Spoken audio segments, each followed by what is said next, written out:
7, the PSIC Office Multiple Projects Updates. Karen. Don't worry, I'm not in the for now. All right, I'm just going to go through the document and can give you some high-level information about it. So you have your upcoming events. There's 3 meetings coming up from Homeland Security in terms of giving the grant guidance. They're not doing one in every county, but they are spreading them across the state and really encouraging people to make sure that they attend one of those. There's also the Senior Advisory Committee meeting coming up on January 24th, which is this week, right? Yeah, Friday. Okay. I'm coming off vacation, so I don't know what day it is. There's also, we're going to be doing some new governance meetings, and I'll talk a little bit more about that as we get into this, but we're doing road trips, so doing 3 road trips to try to hit as many counties as we can that don't already have regional groups in place. Maricopa has them, Yuma has them, Pinal County. So we recognize that we don't really need to go there first, so we're trying to work on the ones that don't have any type of group set up yet. So as far as technical assistance, we let you know earlier that we had put in for these 5 based on feedback that we received, and we are lucky enough that we've gotten 3 so far. So we have the Train the Trainer, which is one we're really excited about because we've talked to you in the past about how expensive it is to put on these CompT classes. This will allow us to have trainers within the state, like we have for ComEls, that we can bring in to do the training and train more CompTs across the state. The ComEx class is similar to the field day, and that will allow us to get more task books signed off. So those 2, we just found out about these 3, so we're just in the preliminary stages, so I don't really have anything more to tell you about them other than they're coming, and they should be, as soon as we get more information, we'll give it to you. The tick fog, and what that's going to be is it's going to be a statewide tick fog, so we're looking at incorporating all the different county information into one. We don't know what that's going to look like either. We're going to be looking for volunteers from across the state, from all the different counties, so that we can get input from everybody to decide. We've seen different states have done different types of documentation, and so we need to say, do we like the way Oregon did it, where they put everybody's tick key into one document, or do we like how somebody else did it, where they just picked and chose what information needed to go in there. So we're going to be reaching out once we kind of get our hands around this to find a good group of people to talk about this and make sure that all the different stakeholders have input on that. The last 2 we did not get approved for now, but last year we pretty much got everything we asked for, but once we start working through those top 3, then we'll revisit with OEC and hopefully we'll get those last 2 before year end. But we'll keep you updated on that. The BIPP, we've been talking to you off and on about that as well. Yuma's been doing a lot of work. All they have left now is that standards SOP. Once they completed a functional exercise, they got a great AAR after action report back that kind of identifies where they could use this opportunity to create SOPs, because they have an amazingly robust system down there. It incorporates a lot of different agencies, both from data on the CAD side and from the radio side, so they're going to be working on those SOPs to try to get that set up working the way they want it to. Nav on the Nation, we went down and met with OEC and Nav on the Nation last year. OEC was offering them a technical assistance award.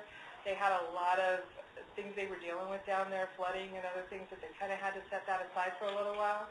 But we just heard back from OEC that they have set up a training for them on February 19th. And they're going to be working with them on just defining interoperability for them, deciding what do they need to do in the future. They need SOPs, and just kind of working with them on that. So most of it is just discussion. It's not as much as they had hoped to do initially, but they need to go ahead and get in there and work with them so that they don't have their opportunity for that TA.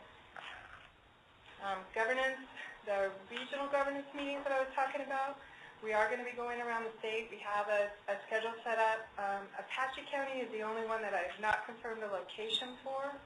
We've got all the others confirmed for the date and time. So we'll be going out and we'll be talking to them about interoperability, trying to set up some communication work groups, just kind of like what we have in Maricopa. PC1's working on that now with their new system. Yuma's got it. Pinal County's got it. Where you're bringing everybody together and you're talking about interoperability issues, successes, lessons learned, things like that. And then also working with us on different projects. We did an ECP Goal 2, and we identified some gaps in different counties. Now, what can we do to try to close those gaps? We have some ideas. We want to talk to them about what their ideas are, and what do we do as a next step? How can we help them? We're also going to be talking to them about some of the other upcoming opportunities to make sure that they also are aware of the trainers and the tick fogs, and asking them at those meetings, who do they want to be representing their agency or their county in these. So who did those invitations go? They have not gone out yet. That's pretty short notice. Yeah. I'm just saying, I didn't know if maybe mine got spammed or something for our agency, but We're trying to get them out. not very far away. Yeah, and we'll be doing several of these over this whole year. We'll keep coming back. So this was kind of just let's get something going quickly and see who we can get initially, and then continue to hold. We'll be talking to them about how often they want to meet. Do they want to meet? I know in Maricopa we started meeting monthly, and then we kind of said, okay, we don't have that much to talk about, and we spread it out. So we'll talk to them. Do they want to have quarterly meetings? How often do they want to meet? And who wants to be in charge of the meetings, and how can we all facilitate this? So this, as Justin said, it's kind of a kickoff to say, these are some ideas we have. What ideas do you have? Now, where do we go from here? And our goal is to hit as many agencies as we can. So as these invitations go out, please feel free to hit forward and send it to anybody that isn't on the invitation list, because we aren't going to know all the right people, and we're going to rely on those of you that do know that. So, can we do? Go ahead. Sorry, one thing I forgot to mention ahead of time. I don't know that we've talked about it in front of the SIEC yet, so I wanted to call up the PSIC sunset review. Last fall, we had hearings both with the House Public Safety, Military, and Regular Affairs Committee and the Senate Public Safety Committee on extending the authority of the PSIC and by statute, by extension, the authority of the SIEC as a subcommittee there. Currently, the commission is set to expire on July 1st of this year. There has been a bill introduced into the Senate. We have the number in House Bill 2136 to extend the PSIC's authority and budget for an additional 2 years, with us requiring to report back by June 30th, 2015. So I wanted to bring this to your attention here, because I'm sure there'll be much more discussion over the next year about this particular piece of legislation. Okay, so as far as Chasm and Succeed, we've talked a lot about that over the last year too. Every county within Arizona has a CICP now. There's a couple that still need to get approval on them. Gila County, we're working on a couple extra bits of information we want to throw in there, and then they'll be putting theirs forward for approval. And they had actually been talking a little bit within their county about creating a communications group. Like we were thinking about going to visit with them on the regional governance groups. So they're looking forward to kind of getting that going and then making that their governing body over their CICP. So it's kind of a good timing thing for them.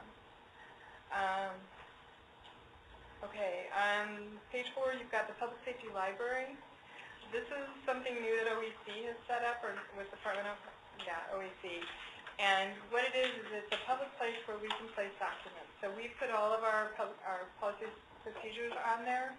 And so you can download an app from the App Store, you can download an app from Google, and you can throw it on your phone so that if you wanted to get the AIRS plan, you could get it. If you wanted the SOP, any other document that we manage, we've already put on there, and you can get to it and you can see it. If there's an update made to it, if you've got the app, it'll push out to say, hey, there's an update, and you'll have the newest version on your phone or your tablet or wherever you happen to go. You can do this from your desktop as well, so that if you wanted to get in there when you're sitting at your desk and you needed access to it, you don't necessarily have to go to our site now. You have this opportunity to get to this also. This can be locked down. If we decided there was some type of document that only certain people should see, it can be locked down like that too. So what we have obviously right now is pretty much public information, but moving forward there's some other opportunities that we can look into with this. There's only a couple of states, unless it's changed since I've been gone, that are using it right now. Growing pretty. Oh yeah, it has. Nevada's jumped in recently, Connecticut. The 9th District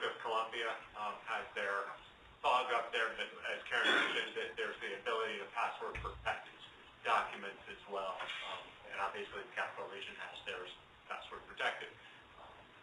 But if you want to look at what other states are doing, particularly for folks along the northern border, Nevada has their fog, skip, and their tick feed posted up there. So the Nevada tick feed south for particularly Mojave County, for example, Coconino County, if you're doing cross-border operations there, you now have access to their tick feeds as well. And as Karen mentioned, whenever these documents get updated, if you have the mobile device, you'll get a little alert on your phone that the document's updated and you can download the latest version. So there's some good opportunities there, and if y'all have any suggestions on things you could, or ways we could use it better that would benefit you, please let us know. Or if you have ideas of ways you might want to use it, let us know. We'd be happy to work with you on that. And as it's used more, we'll talk to you more and let you know what updates are done, because it's pretty new. So moving down to the RICO project, Tony touched on this a little bit with their new acronym. It did go live on January 1st, and what this is a shared dispatch channel.